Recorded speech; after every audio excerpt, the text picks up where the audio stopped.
Ninth golden rule for weight loss and diabetes control वो है कि अपनी टेंशन को कम करें, यानी स्ट्रेस को कम करें। देखिए, स्ट्रेस की हमारे पास या टेंशन की हमारे पास दो किस्में होती है, ठीक है। एक फिजिकल स्ट्रेस होता है, यानी आप जो काम वगैरह कर रहे होते हैं, यानी मुशक्कत वाला काम, तो उसमें जो स्ट्रेस आपको मिलती है। और दूसरी इमोशनल स्ट्रेस, यानी दिमागी दबाव अगर आप पे होता है तो उसको हम इमोशनल स्ट्रेस कहते हैं। तो देखिए, फिजिकल स्ट्रेस अच्छी चीज़ है अगर आप जो है ना एक हद तक वो आप अपने आप को दे रहे हो, ठीक है। जैसे कि जिम जब हम करते हैं तो ये इसको हम फिजिकल स्ट्रेस कहते हैं, ठीक है। लेकिन इमोशनल स्ट्रेस जितना आप कम कर सकते हो तो कम करें, ठीक है, क्योंकि इससे आपके खून में एक हार्मोन एलिवेट हो जाते हैं जिसको हम कार्टिसोल कहते हैं। तो देखिए, कार्टिसोल के हमारे पास एक रिदम होती है कि ये कभी ज़्यादा होती है तो कभी कम होती है, और ये फिजियोलॉजिकल नॉर्मल फिनोमेना है, ठीक है। लेकिन जब ये क्रोनिकली एलिवेट हो जाता है, यानी वो इसमें जो नीचे और ऊपर जाने का जो तरीका है ये मिसिंग होता है, तो फिर ये ख़तरनाक हो जाता है, ठीक है।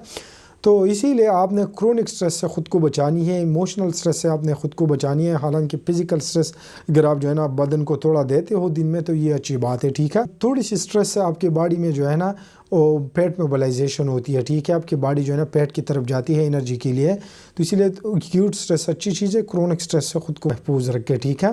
आप कैसे अपने स्ट्रेस को मैनेज कर सकते हैं अगर आपको क्रोनिक स्ट्रेस हो? तो देखिए, आप नेचर में वॉकिंग करें, जितना आप लॉन्ग वॉकिंग कर सकते हैं ये अच्छी बात है, ठीक है। मैग्नीशियम ग्लाइसिनेट लें, क्योंकि मैग्नीशियम जो है ना आपके जो स्ट्रेस है उसकी लेवल को कम करेगा, ठीक है। आपके खून में कार्टिसोल को भी कम करेगा, तो मैग्नीशियम ग्लाइसिनेट को डेली आप ज़रूर लें। Thank you.